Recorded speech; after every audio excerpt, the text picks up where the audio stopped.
Ladies and gentlemen, welcome back to the channel. I just want to say hello, good morning, good afternoon. I don't know what you're doing, whether you're eating your breakfast or drinking your beer, whatever you're doing. I know I'm kind of stealing a little bit from our good friend, Admin Results, but today I'm coming back to you with a different video.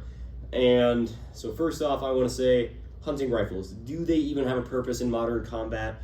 Are they still even viable for like a hunting solution? Which we're gonna answer that pretty easily. Yes, they're still a viable gun. But what do these hunting style or traditional style rifles have that we're missing in the tactical concepts?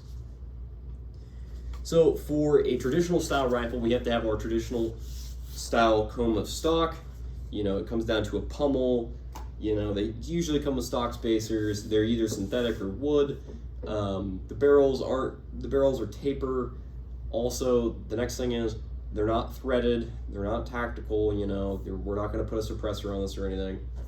They usually don't take magazines, and you're usually internally fed, so you fit 4 rounds in here, push down on the 4th with 1 in the chamber, and then you can push a 5th in there and you can hold 5 rounds, so 4 plus 1. They usually have a basic scope on it with a basic duplex 3 to 9. Mainly FUDs use that just because they don't want to learn a different sighting system, but we'll get into that later. And of course, a sling. We always use slings. My phone is ringing. That's not okay. Anyway, so as a proof of concept, moving forward, what are we missing in the tactical community and the run and gun stuff and whatever you want to call us, the Boogaloo community? I don't know. What are we missing from this? What can we learn from this? What is something that is sort of just missing? This is a closet gun. This is a gun that can hide from the lawmakers, that can really work towards something. Your neighbors aren't going to freak out if you pull this out to go shoot a coyote or something. Your neighbors aren't going to call the fucking ATF or the FBI if you're, you know, if you go drop a coyote or go to defend your house with this. And I don't recommend defending your house from people with this, but you know, varmint can always take your animals, especially if you're like me, you own animals. You gotta be very careful when you let them out. Of course, you know, that's a whole separate concept of, you know, taking care of your animals and firearms. It's very, very different, but we'll get into that later, especially like storing and prepping and stuff like that. But okay, so I have another tangent. This is a Remington 700 ADL. So this is a youth model. I bought this at my local gun store for $300. I bought the scope for $100, and I quickly put it on there. It came with a junk 3 to 9 scope that had like a terrible duplex. It was really, the eye box is really crummy, and it took forever to get in. The trigger on it is really great, and actually we'll test that out right now. Check the chamber. Chamber's clear, mag's clear. And then we'll go on and do a trigger pull real quick. Very light trigger pull, probably like 3-4 pound trigger. Probably, I want to say 2 almost, because it is stupid light almost. But that's beside the point. So, I always recommend getting a sling for any gun you get. If you're going to carry it, hunt with it, you know, use it in competition or competitive roles. Always have a sling on your gun. It's just always handy, you know. Throw your gun on your shoulder, keep it in your shoulder, you know, easy stuff like that. It's not a big deal. You don't gotta worry about, you know, like if you have to, you can kind of sling it like this, have a crossover so you can kind of handle something in your arms and kind of use your elbow to kind of maneuver the gun as you carry something, stuff like that. Or you can go with the classic, you know, grab this here, which I think this is as tight as it gets, or is like tight so there's no adjustment. But you're gonna kind of adjust these and make it so you can go over your body and then retension them. It's up to you. The fucking bat. The ends are limitless. There we go. Yes. As you notice, I don't really keep scope covers on my guns. I know people are big, like especially FUDs, keep scope covers. Don't want to ding up my glass, stuff like that. All that good jazz and whatever. So, what else can we learn from this? We can learn the fundamentals of shooting with a scope with one of these, and patience and zeroing. You can do a lot with these, especially hunting. In some states, you can't hunt with an AR-15. You can't hunt with certain cartridges. And some states will ban certain cartridges, so you have to use oddball, really piss-ripping rounds that you're not comfortable with. This rifle here is probably soon to be legal to hunt within my state. So I bought it. I got an early head start. It really sits good in my shoulder. It really is comfortable. The stock comb is very nice. The bolt is easy cycle, easy open, easy close sort of thing. Safety on and off is easy. The barrel's tapered, of course, because that's how the classic rifles work. They're tapered barrel. They're not all heavy barrels like they used to be anymore. But yeah, so going off on this, we can try out different optics and see what we like. We can see how optics perform at distance. We can actually see how good we are of shots, really push our limits. Of course, they have that kind of ghosting sort of thing. They're kind of under the radar right now in the eyes of the government because people are using these for mass harming events. These are just, literal just hunting rifles, classic guns. And it's not just for the, as the kids say, vibes. There's just like a neat aesthetic to them that really sells me on it. Like, I don't know, just the idea of getting a really back in the day, this could be had for $400. And it was an absolute tack driver. They came in packages. The scopes were decent. That was before Vortex made scopes that were $100 that literally you could see the gnat off of a cat's ass, basically. I don't know. You could see very clearly with these, like 2015 vision almost. So setting that aside. And now we have what I like to call the economy class rifles.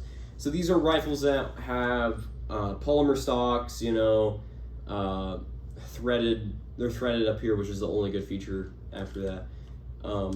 They're just really budgetary in my mind. They don't have as good of a trigger. And first off, we're going to check if our gun's loaded here. We're going to dump our mag.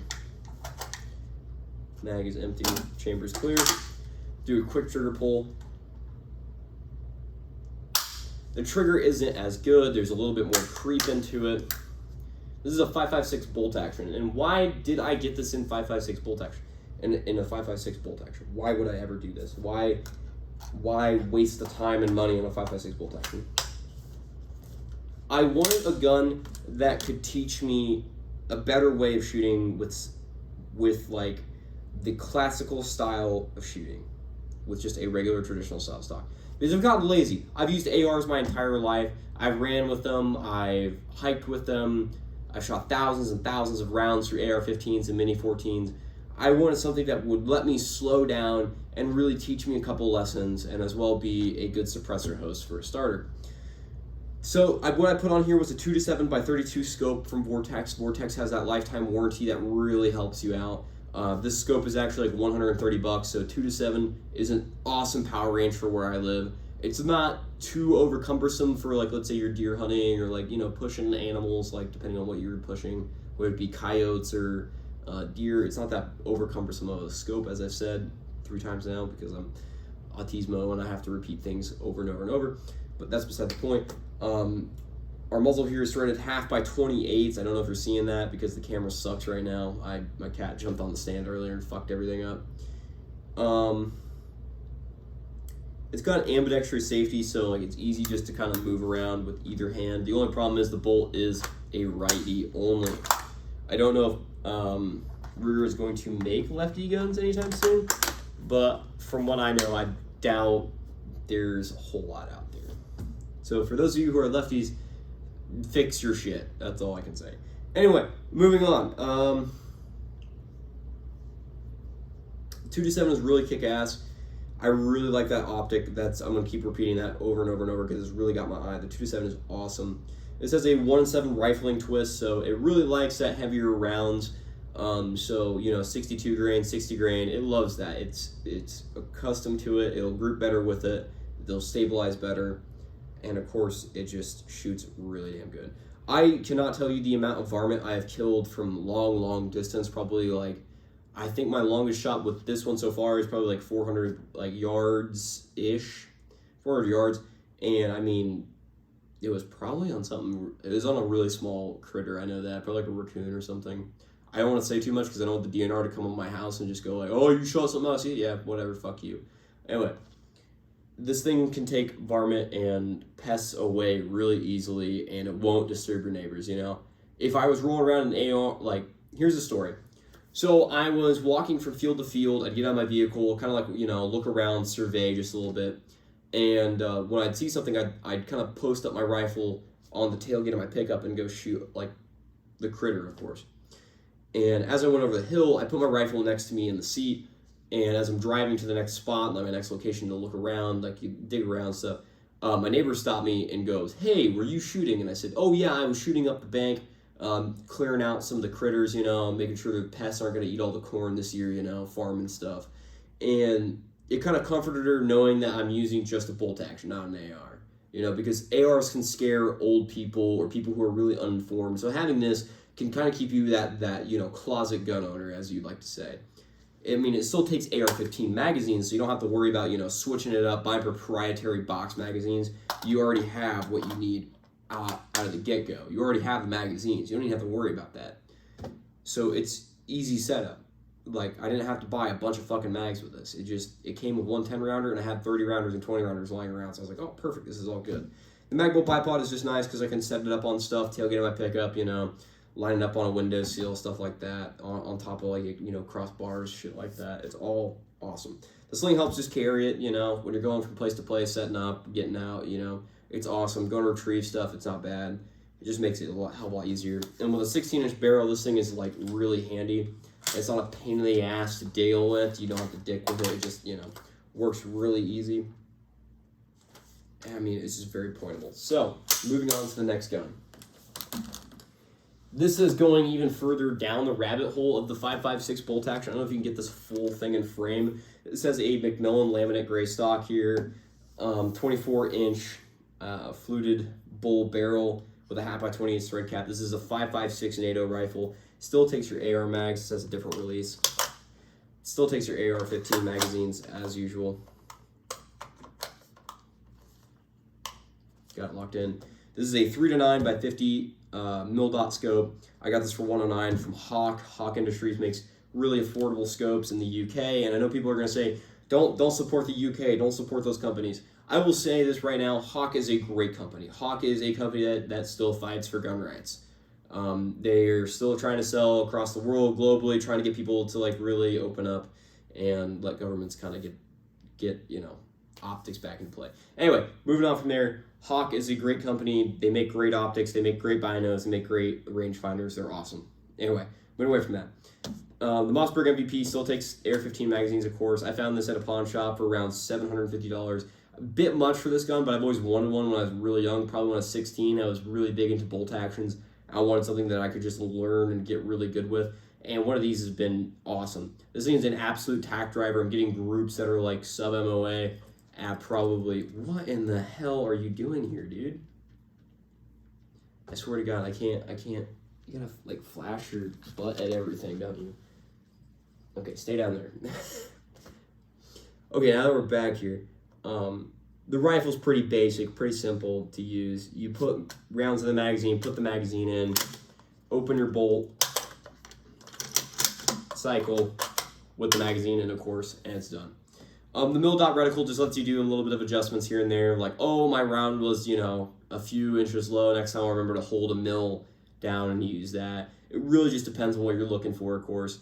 Some optics are illuminatable, which is a big plus for some people who can't see very well. Illuminating that reticle can really help you with, like, eyesight problems, really helps you get on target faster, or it could hinder you depending on who you are.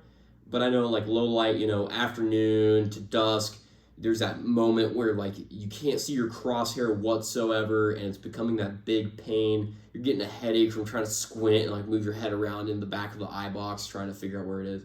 So if you do get an illuminatable reticle scope, or a what they call IR scope, it's not IR, it means illuminatable reticle.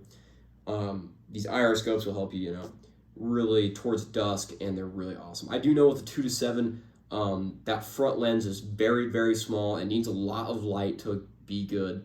But in the middle of the day, mid-afternoon, it's very nice, very easy to acquire, and I have no problems with downing, like, coyotes or even raccoons with this. This is a really kick-ass rifle.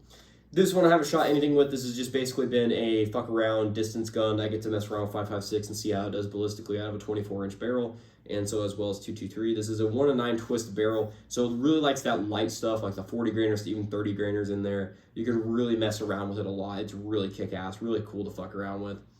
The scope is really clear.